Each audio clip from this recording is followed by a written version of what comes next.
দিল্লিতে সাবেক প্রধানমন্ত্রী শেখ হাসিনাকে সাংবাদিকদের সঙ্গে সরাসরি মত বিনিময়ের সুযোগ করে দেওয়ার পর বাংলাদেশ ভারত সম্পর্কে নতুন উত্তেজনা তৈরি হয়েছে। সেপ্টেম্বরে দিল্লিতে অনুষ্ঠেয় ব্রিক্স শীর্ষ সম্মেলনের আউটরিচ পর্বে প্রধানমন্ত্রী তারেক রহমানের অংশ না নেওয়াটা অনেকটা নিশ্চিত হয়ে গেছে। সব মিলিয়ে দুই দেশের সম্পর্কের দূরত্ব কি বাড়ছে?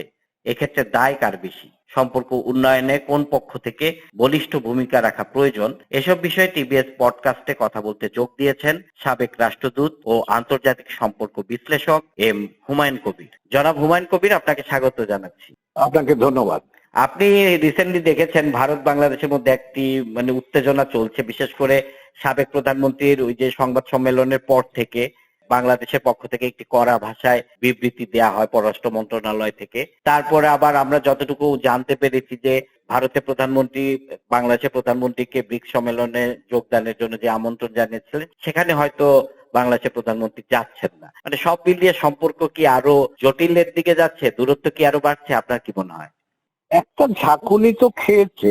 দুই দেশের সম্পর্কটা যেরকম প্রত্যাশা করা গিয়েছিল যেভাবে যাবে, তার মাঝখানটা এসে এই 5 তারিখের ঘটনা, 5ই অগাস্টের দিল্লির ঘটনার ফলে একটা বড় ধরনের ঝাঁকুনি খেয়েছে বলা চলে। এবং ঝাঁকুনি ওখানে শেখ হাসিনার প্রেস কনফারেন্স, তারপরে বাংলাদেশের দিক থেকে কড়া একটা প্রতিবাদ পত্র সরকারিভাবে যেটা পাঠানো হয়েছে। এই দুদিক থেকেই মোটামুটি বলতে পারেন যে বেশ শক্তিশালী ভাবে পাল্টা জবাব, উত্তর এবং প্রত্যুত্তর এসছে। তো তারপরে আমার যেটা পর্যবেক্ষণ সেটা হচ্ছে এর পরদিন ভারতের পররাষ্ট্র মন্ত্রণালয়ের মুখপাত্র জয়সওয়াল তিনি এটাকে একটু টোন ডাউন করবার, এই উত্তেজনাটাকে কমাবার জন্য মনে হয় একটু উদ্যোগী হয়ে তিনি কথাটা বলেছেন যে শেখ হাসিনা যে কথাগুলো বলেছেন সেগুলোর সাথে ভারত সরকার এগুলোকে অনুমোদন করে না। তো ইঙ্গিতটা হচ্ছে ভারতের দিক থেকে, ভারত আমাদের দিক থেকে যাওয়া শক্ত প্রতিবাদের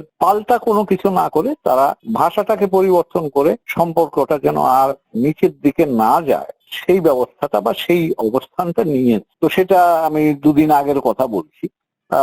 আজকে আপনি লক্ষ্য করবেন যে ভারতের বাংলাদেশে হাই কমিশনার তিনি কদিন আগে দিল্লি গিয়েছিলেন, গত সপ্তাহেই তিনি আজকে আমাদের পররাষ্ট্রমন্ত্রী মহোদয়ের সাথে দেখা করেছেন এবং আগামী, যেটুকু শুনছি, আগামী 2-1 দিনের মধ্যে তিনি আমাদের মাননীয় প্রধানমন্ত্রীর সাথেও দেখা করবেন। তো এখন তার দিল্লি যাওয়া, ফিরে আসা, এই দিল্লি কাণ্ড এবং তারপরে আজকে পররাষ্ট্রমন্ত্রীর সাথে আলাপ আলোচনা, এগুলো আমার কাছে মনে হয় যে দুপক্ষই এই 5 তারিখের ঘটনাবলীর পরে একটু সতর্কভাবে সম্পর্কটা যাতে আরেকটু নিচে না যায় তার জন্য তৎপর হয়েছে। তৎপরতার প্রধান ইঙ্গিতটা দিলাম যে দিল্লিতে ভারতের পররাষ্ট্র মন্ত্রণালয়ের মুখপাত্র জয়সওয়াল বলার চেষ্টা করেছেন যে তিনি শেখ হাসিনা যা বলেছেন ভারত সরকার সেটা অনুমোদন করে না। এটা একটা ইঙ্গিত বাংলাদেশের কাছে যে আপনাদের যে মন খারাপের মতো ঘটনা ঘটেছে তাতে আমরা যুক্ত নই। অর্থাৎ সেখানে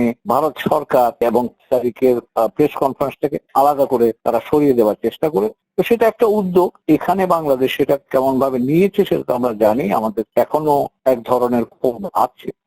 সেটাকে আমার ধারণা প্রশমন করার জন্যই ঢাকায় ভারতীয় হাই কমিশনার উদ্যোগী হয়েছে এবং আজকে আমাদের পররাষ্ট্রমন্ত্রীর সাথে কথা বলেছেন। জানি না কি কথা হয়েছে, কিন্তু আমার ধারণা তার আজকের এই দেখাটা 2টা লক্ষ্য থাকতে পারে। একটা হচ্ছে যে ভারতের অবস্থানটাকে পরিষ্কার করা এবং বাংলাদেশ যদি কিছু ভুল বুঝে থাকে সেটাকে দূরীভূত করার জন্য তাদের দিক থেকে, ভারতীয় সরকারের দিক থেকে উদ্যোগ গ্রহণ করা। আর দ্বিতীয়টা যেটা আপনি বলছিলেন, আজকে পত্রপত্রিকায় খবর বেরিয়েছে যে আমাদের প্রধানমন্ত্রী ব্রিক্স সম্মেলনে যাবেন না, যদিও দাওয়াত তিনি পেয়েছেন। না, 2টো দাওয়াত আছে। একটা হচ্ছে ব্রিক্স সম্মেলনের চেয়ারম্যানের কাছ থেকে দাওয়াত, আর হচ্ছে ভারতীয় প্রধানমন্ত্রীর কাছ থেকে তিনি ব্যক্তিগত পর্যায়ে দাওয়াত এবং তার পরিবার নিয়ে যাওয়ার জন্য প্রধানমন্ত্রী হিসাবে এই দাওয়াতটাকে দেয়া আছে। এটা একটা ভারতীয় কর্তৃপক্ষ কিন্তু উল্লেখ করে। তো কাজেই আমার মনে হয় যে এখন ভারত সরকারের দিক থেকে সম্পর্কটাকে আবার স্বাভাবিক জায়গায় নিয়ে আসবার জন্য তারা চেষ্টা করছে এবং সেই চেষ্টার অংশ হিসাবে আমাদের মাননীয় প্রধানমন্ত্রীকে যদি ব্রিক্স সম্মেলনে নিয়ে যেতে পারেন এবং তিনি যদি যেতে রাজি হন, তাহলে দুই দেশের প্রধানমন্ত্রী পর্যায়ের আলাপ আলোচনার মাধ্যমে সম্পর্কটাকে আবার গতি সঞ্চার করার চেষ্টা তারা করছেন। এবং সেখানে কিন্তু আজকে ভারতের হাই কমিশনার মহোদয় বলেছেন যে 2 প্রধানমন্ত্রী কথা বললে অনেক সমস্যার সমাধান হওয়া সম্ভব। তো তো এটা আমি ইঙ্গিত হিসেবে পাচ্ছি যে তিনি আজকে পররাষ্ট্রমন্ত্রীর সাথে দেখা করেছেন, আগামী 2 দিনের মধ্যে আমাদের প্রধানমন্ত্রীর সাথে দেখা করবেন। এর উদ্দেশ্যটাই হচ্ছে উত্তেজনাটাকে প্রশমিত করা, 2 এই উঁচু পর্যায়ের একটা সফর যদি করানো যায় তাহলে ভারত আশা করছে যে সম্পর্কের যে ঝাঁকুনিটা এসছে এই ঝাঁকুনিটা পার হয়ে আবার স্বাভাবিক জায়গার দিকে যাওয়ার যেটুকু প্রত্যাশা প্রথম থেকেই আমরা শুনছিলাম সে জায়গায় হয়তো আমরা আবার ফেরত আসতে পারবো। কিন্তু প্রধানমন্ত্রী তো পক্ষ থেকে বলা হয়েছে উনি হয়তো সম্ভবত আর কি ব্রিক্স সম্মেলনে যাচ্ছেন না, সেক্ষেত্রে কি সম্পর্ক আবার একটু জটিল হতে পারে?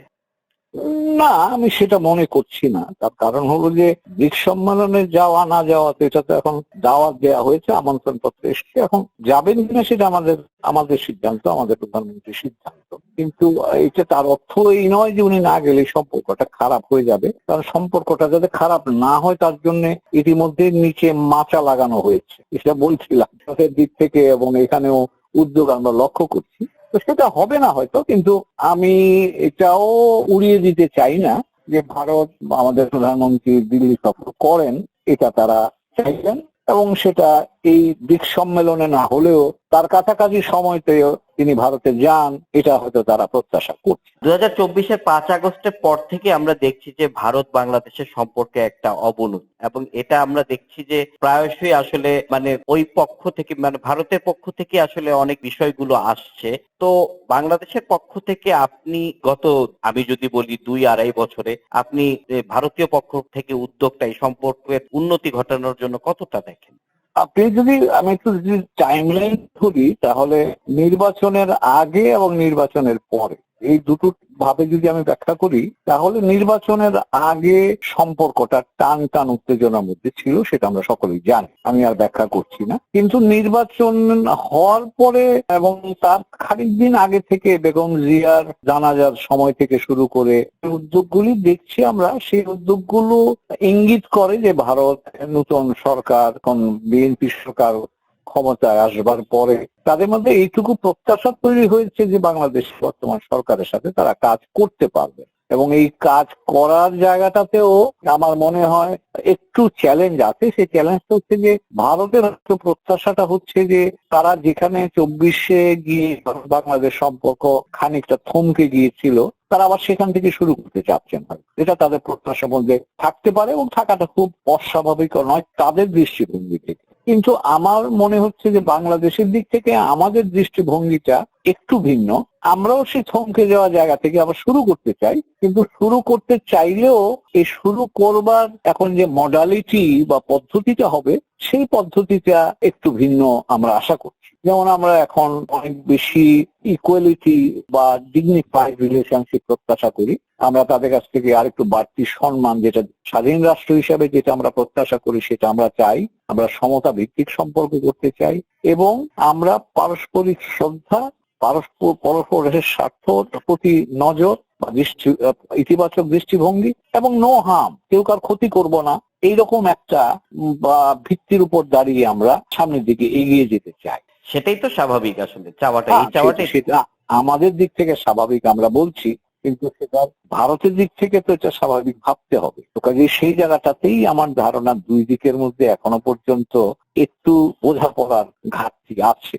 তো উঁচু পর্যায়ে সরকারের সর্বোচ্চ পর্যায়ে যদি কোনো সফর হয় তখন এই যেটুকু ঘাটতি বা বিভ্রান্তি আছে সেটা পরিষ্কার করা সম্ভব। সেই জন্যই আমার ধারণা ভারতের দিক থেকে ভারত আগ্রহী যে বাংলাদেশের প্রধানমন্ত্রীকে তারা দিল্লিতে পেতে চায়, তারা তাদের বক্তব্যটা বলতে চায় প্রধানমন্ত্রীকে। আর আমাদের প্রধানমন্ত্রীর দিক থেকে আমরাও আশা করি আমাদের প্রধানমন্ত্রী আমাদের এই যে মানুষের 24 প্রত্যাশা, বলিষ্ঠতা এবং সম্মানজনক এবং মর্যাদাপূর্ণ একটা সম্পর্ক ভারতের সাথে চাই, সেই কথাটাও স্পষ্ট করে ভারতকে বুঝিয়ে দিয়ে সেই ভিত্তিতে সম্পর্কটাকে সামনের দিকে এগিয়ে নিয়ে যান, এটাই আমি মনে করি আমাদের প্রত্যাশা। এবং এই জায়গাটাতেই কূটনীতির কাজের জায়গাটা আছে বলে আমার ধারণা। গতকালই আসলে স্বরাষ্ট্রমন্ত্রী ঢাকা বিশ্ববিদ্যালয়ে একটা অনুষ্ঠানে তিনি বলেছেন যে আপনারা হাসিনা কার্ড খেলবেন আর বাংলাদেশের সঙ্গে বন্ধুত্বপূর্ণ সম্পর্ক চাইবেন, মনে রাখতে হবে দুটো বিপরীত। আশা করি ভারতের কর্তৃপক্ষ, ভারত সরকার বিষয়টি বুঝবে। মানে ভারত সরকার কি, মানে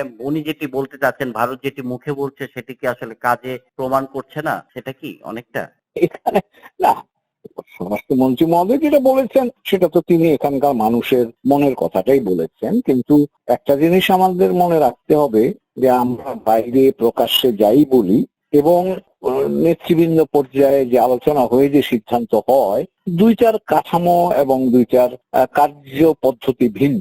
কূটনীতির জগতে ধরেন এইগুলো আমরা যেটা বলি বাইরে যেটা প্রকাশ্যে জনসভায় বলা হয় তার একটা অডিয়েন্স থাকে, লোকাল অডিয়েন্স থাকে, সেটা দুই দিকেই থাকে। তো কাজেই তাদেরকে অনেক কথা বলতে হয়, মাঠের মানুষজন যারা আছেন তাদের প্রত্যাশাটাকে সম্মান করে।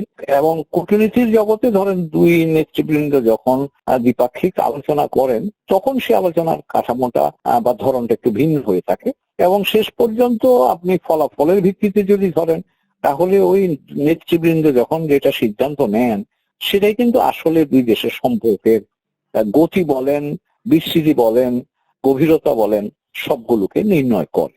এর মধ্যে অবশ্য জনগণের মতামতের একটা তো প্রতিফলন থাকেই, কারণ দুই দেশেই নির্বাচিত সরকার, তারা দুই দেশের মানুষের প্রত্যাশা সম্পর্কে সজাগ। তো কাজেই সেই জায়গায় এবং সেটা যদি ঘটে, সেটা যদি এরকম দুই নেতৃবৃন্দ বসবার যদি কোনো সুযোগ ঘটে, তাহলে আমার ধারণা আমরা আমাদের মধ্যে যে বিক্ষোভ আছে, ক্ষোভ আছে, দুঃখ আছে, হতাশা আছে, সেটা আমরা প্রকাশ করতে পারবো এবং সেটা যদি তারা মনে করেন যে হ্যাঁ এটা সত্যি সত্যিই বাস্তব, সেক্ষেত্রে তারা হয়তো নীতি পরিবর্তনের কথাটা ভাবতে পারেন বা ভাবতে বাধ্য হবেন। তো কাজেই আমরা মনে রাখতে হবে যে স্বরাষ্ট্রমন্ত্রী মহোদয় যা বলেছেন অথবা আমরা অন্য আমাদের নেতৃস্থানীয় যারা আছেন তারা যে কথাগুলো বলছেন, কথাগুলো সত্যি, কিন্তু এই কথাগুলো আপনি নীতি পর্যায়ে এটাকে ট্রান্সলেট করা বা সে বাস্তবায়নের দুই দেশের সম্পর্কের গতি সঞ্চার করার জন্য বা বিস্তৃতি ঘটানোর জন্য শেষ বিচারে দুই দেশের নেতৃবৃন্দের মধ্যে আলাপ আলোচনা বা সংলাপের কোনো বিকল্প নাই। এক্ষেত্রে আসলে কাকে একটু বেশি এগিয়ে আসতে হবে বলে মনে করেন? ভারতের পক্ষ থেকে কি একটু বেশি এগিয়ে আসা উচিত? আপনার কি মনে হয়? গত 2-3 দিনের ঘটনা প্রবাহ তো তাই বলছে। ভারত তো আমরা 5 তারিখ রাতে যে শক্ত একটা প্রতিবাদ লিপি পাঠালাম, তারপরে গত দুদিনে আমি আমার কূটনৈতিক দৃষ্টিভঙ্গি থেকে যদি বলি, আমি সেখানে দেখতে পাচ্ছি যে ভারত এই উত্তেজনাটাকে না বাড়িয়ে এটাকে কমিয়ে আনবার জন্য তারা চেষ্টা করছে। তো সেদিক থেকে ভারতের দিক থেকে আমি একটা উদ্যোগ লক্ষ্য করছি। এখন উদ্যোগটা কতটা আন্তরিক, কতটা বাস্তবায়ন, এর উপর নির্ভর করবে সে উদ্যোগটা কতটা উত্তর বা কতটা সাদরে গৃহীত হয়। জি, আপনাকে অসংখ্য ধন্যবাদ আমাদেরকে সময় দেওয়ার জন্য। আপনাকে অনেক ধন্যবাদ।